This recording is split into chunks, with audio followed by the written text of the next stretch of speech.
બતાવો છો, આવશો ને બધા? તો બે હાથ ઊંચા રાખી તાળીઓ પાડો, ખબર પડે તો જ ખબર પડે કે આવવાના છો. ઘણા બધા પૂછ્યું કે રાતના 3 વાગે કેમ? ત્યારે અહીં બધા બેઠેલા આગેવાનોને આમંત્રણ આપું છું. સમાજે સમયાંતરે પોતાની એકતાનો તાકાતનો પરચો બતાવવો જ પડે. આજે જે ઓગણનાથ ભગવાનની અંદર મળ્યા છીએ, હું બાપજીને વંદન કરું છું કે જ્યારે જ્યારે આપણને જરૂર પડી ત્યારે ઓગણની ભૂમિ આપણા માટે હંમેશા તૈયાર હોય છે અને તમામ રીતે આવકારવા તૈયાર હોય છે. ત્યારે બાપુને હું વંદન કરું છું.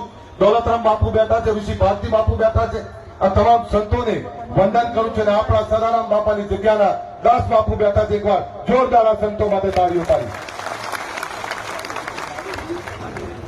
અને બળદેવગીરી બાપુ, એમના ચહેરા પરની ચમક જ તમને કઈ બતાવે. અને બાપુની વાતમાં ક્યારે ઢીલાસ નહીં હોતી. ત્યારે હું અગણનાથ ભગવાનને પ્રાર્થના કરું કે જે બંધારણ બનાવ્યું છે, આ બંધારણ થકી આ સમાજ તમામ રીતે અમલ કરશે અને આવનારા સમયમાં આ સમાજ સોળે કળાએ ખીલશે. એ જ વિનંતી સાથે મારી વાત પૂરી કરું. બહુ સરસ.